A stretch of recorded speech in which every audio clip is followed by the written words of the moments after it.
నీ మనసు అంటది తెలియక చేస్తే క్షమిస్తాడు. నువ్వు తెలిసే చేసావు కదా. తెలిసి చేసినా, తెలియక చేసినా, తెలివిలో చేసినా, తెలివి లేక చేసినా జరిగిపోయింది. ఇక దాని గురించి కూర్చుంటే కాదు. కృంగిపోయి, నిరుగారిపోయి, నిరుత్సాహపడిపోయి, ఏడుస్తా కూర్చుంటే కాదు. వాట్ నెక్స్ట్ అంటే యేసయ్య రక్తము, యేసయ్య పాదాలే ఆశ్రయం.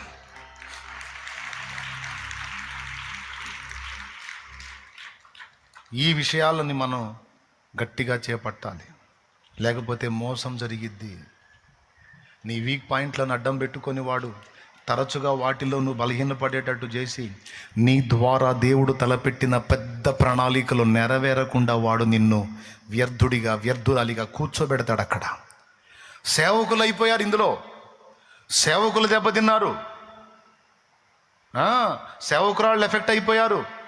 వాళ్ళని కదిలిస్తే పనికిరాం, మేము సేవకుంటారు. ఎందుకు పనికిరాం అంటే నేనే మంచివాడిని కాదు, నేనే మంచిదని కాదు, నేను పనికిరాని సేవకుంటారంటే పడిపోయారు నిరాశ ఊబిలో.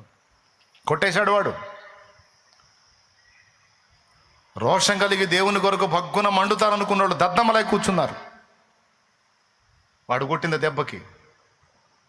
బిడ్డా, నువ్వు ఎప్పుడైతే దేవుని కోసం బతకాలనుకుంటావో, దేవుని కోసం ప్రణాళికలు రచించుకుంటావో, దేవుని కోసం గొప్ప గొప్ప ఉద్దేశాలు ప్లాన్ చేసుకుంటావో, వాడు వచ్చే రూట్లో వాడు వస్తాడు, వాడు గీసే స్కెచ్ వాడు గీస్తాడు, వాడు కొట్టే దెబ్బ వాడు కొట్టడానికి ట్రై చేస్తాడు. దాన్ని తిప్పుకొని తిరిగి కొట్టాల వాడిని. దాన్ని తట్టుకొని, దాన్ని తిప్పుకొని తిరిగి వేయాల వాడిని. అంతేగాని ఇస్కరియోతు యూదాలాగా కుప్పగూలిపోకూడదు. కృంగిపోయే మనసుకు ధైర్యం చెప్పుకోవాలా. మనసా, ఎందుకు కృంగుతున్నావు? ఆయన కృపగలవాడు. క్రీస్తు యేసునందున్న కృప చేత బలం తెచ్చుకో.